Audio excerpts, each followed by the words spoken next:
His stylization in the film is all about the character Deadpool. He has a skewed view on reality, but it's not affecting the way other people view reality. The douchebag does think you're dead, right? Yeah. That's good. You should keep it that way.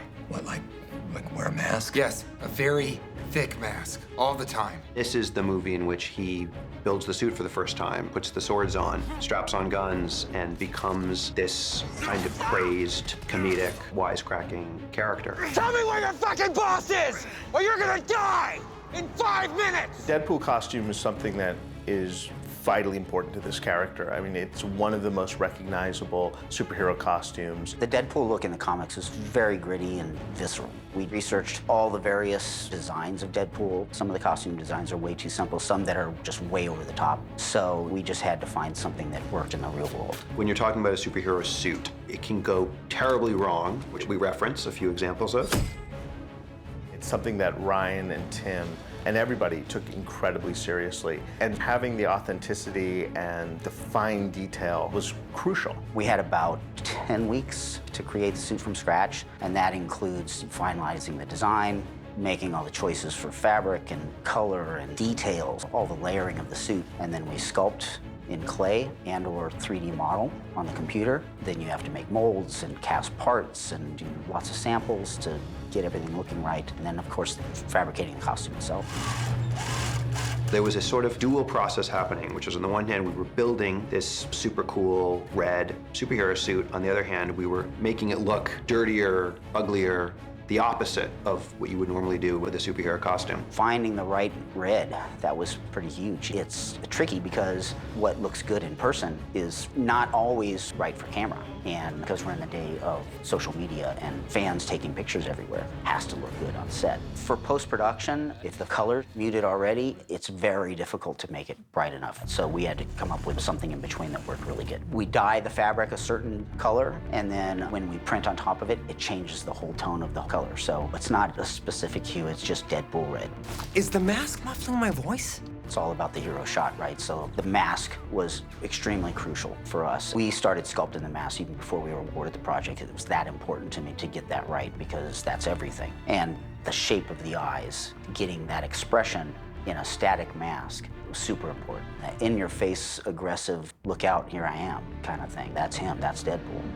We digitally scan Ryan and start with his head, and then we sculpt on top of that. The mask is pretty important because there's a ton of dialogue that's underneath the mask. There's so many little subtle things, how tall the head is, how skinny the jawline is, the shape of the eyes, that's all huge. So we sculpt that in clay, and then we digitize that, scan it, and 3D print it. And then from there, you make the parts that are underneath, and you make the fabric suit. So you have sculptors, mold makers, 3D modeling people, costume fabricators, so it's a big process.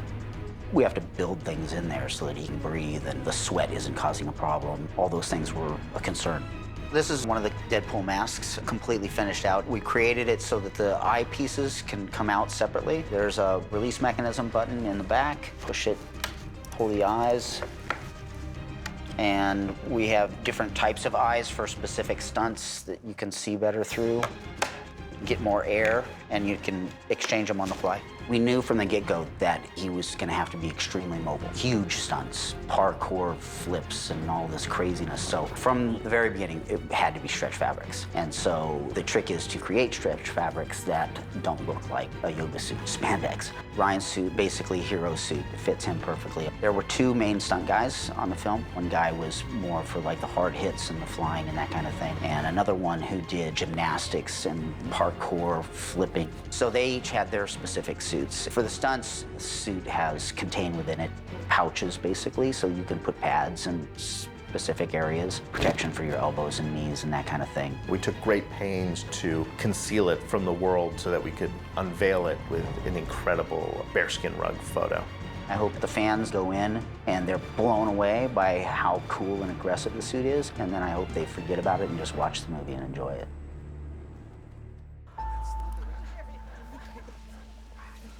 So fucking gnarly. His character's in a shame spiral. He's been hideously deformed. He's covered head to toe in scars. He's kind of hideous to look at. The disfigured version of Wade was hugely important and really hard to nail. Deadpool is portrayed as everything from like slightly scarred to massively mutated, rotting corpse when he pulls off the mask, dripping skin and huge holes in his head. And of course, we had the fine line to walk where we had Ryan Reynolds. Is that someone else to show I'm coming, King? What have you done to me? You need to make him disfigured enough that it motivates the whole back half of the movie where he's just trying to actually get his face back in many ways. But you don't want to make him so grotesque that the audience can't look at him. So it's this really tricky balance of making it tragic, but not too grotesque. We did multiple full makeup tests and designs, trying to come up with not just a guy who's scarred or disfigured, but a character, because you want to create something that fans are going to want to make themselves up as, a poster on the wall or makeup kit for Halloween. When he's first transformed, it's at its worst and bubbling and disgusting, and then it settles into that scarred face. It's this raw, kind of enhanced version of what he will then later become, which is great, fun, because it gives us a transition. I am sorry, you are haunting. Your face is the stuff of nightmares. Like a testicle with teeth. It's a series of silicone prosthetics. To retain a lot of Ryan, it's a very thin prosthetic. There's like 10 on his head. And I wanted to keep a very translucent quality to it. So there's a lot of light really affects it, just like skin, where you could maybe see the muscles and blood, the tissue underneath. Oh, it feels super weird what you just did there. When Ryan is in the Deadpool makeup, he comes in, and the first thing we do is glue all his hair down, and we put like a little cap on him to cover like the bulk of his hair on top. And then what I do is I paint an entire, almost like a musculature and skull structure on his own skin, because every little detail that I put underneath shows through to the surface. And I have a team of guys helping me hours ahead of time, painting all these pieces to make them look really amazing. And then when we put them on Ryan, 90% of the job is done. And you're just kind of gluing it all on, and then you kind of tie it all together just to get him into his head. It's like a 3-hour process. When you get into the full body, you're talking about like 7 hours. It's a long process. Luckily, we don't have to do it too many times. Someone's not counting. 6. The great thing about an R rating is it gives you a little bit more freedom. You don't have to really hold back, and you can show what needs to be shown.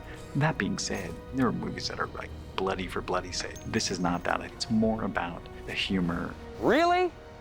Rolling up the sleeves? He's killing and stabbing people. It's happening so quick. You're more concentrating on him and what he's doing than the after effects. But bottom line is, I want the fans to be happy. You know, I want Tim to be happy. I want Ryan to be happy.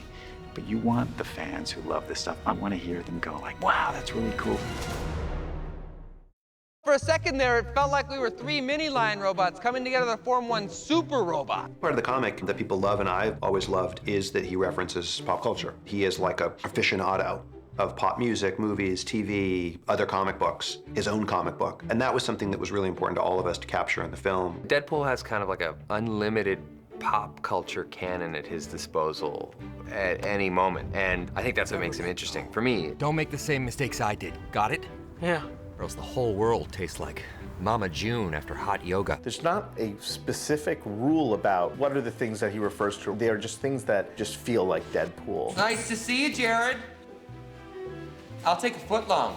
He loves and hates pretty much everything, and it's a huge part of the way he sees the world and the way he speaks about the world. And that is why, in my opinion, the movie Cocoon is pure pornography. From the very beginning, Tim had some strong ideas about how he wanted to see Deadpool's world, and he wanted to stay away from the usual superhero comics where they've always been kind of slick and glossy and hyper-tech and very hyper-stylized. In our initial discussions, Tim and I said that it was very important that it felt like this world that Deadpool lives in is this sort of grimy, overcast environment. Instead of having to build these really big elaborate sets, we just sort of went into the downtrodden, industrial, gritty parts of Vancouver and made it sort of fit the story that we're trying to tell. When it comes time to licking wounds, there's no place like home.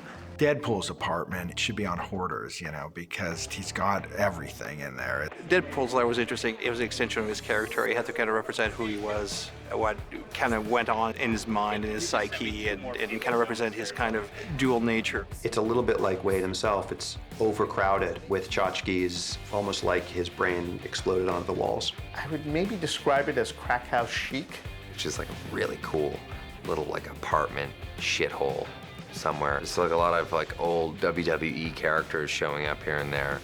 A lot of guns, a lot of ammo. It's a pretty cool set. I was going to spend the night assembling the bougie, but this is holding my interest.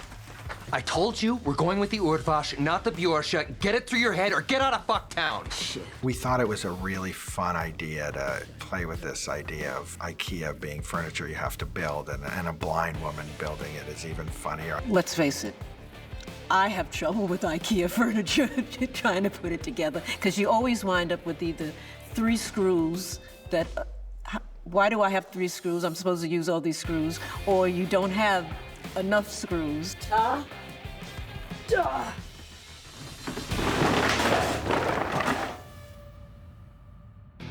There's a few different kind of key locations for the film. There's Sister Margaret's, which is a local bar kind of establishment that mainly deals with mercenaries and other kind of ne'er-do-wells that inhabit this world. The drinks are not on Wade. Use the money for sex, not for friendship. Sister Margaret's was actually a very difficult location. We were trying to find a traditional dive bar, biker hangout, and we had a hard time in Vancouver trying to find that kind of place. So we ended up finding kind of a modern, hip joint that we really had to take down a few notches.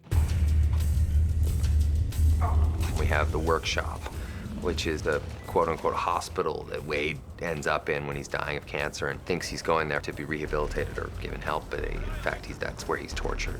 Tim was not interested in doing the high-tech scientific laboratory. He thought this would be kind of a rogue operation. It'd be something that was ad hoc and put together from bits and pieces. So these guys would have found a abandoned warehouse somewhere with no electricity and brought what they needed to make it work. This place seems sanitary. My first request is warmer hands. Oh, Jesus. A warmer table. We found an old warehouse in Vancouver that we turned into even more distressed and run down and dirty. The exact opposite of a clean hospital, the kind of place you wouldn't want to go for any kind of health care. It's so funny, everybody walks on set and is like, wow, it's really gloomy in there. And I walk on set, me and Ed, we're like, oh, this is our home. There's the strip club. Of course there's a strip club, which was an amazing day. It was just a bunch of nude girls all day long walking around. They're really not shy. For the first time really on this film, I'm very happy. The fun thing about it was after scouting the location, Tim thought, well, why don't we just keep it as it is? So this actually is the real location used with its real name, with the actual bartender and the actual girls.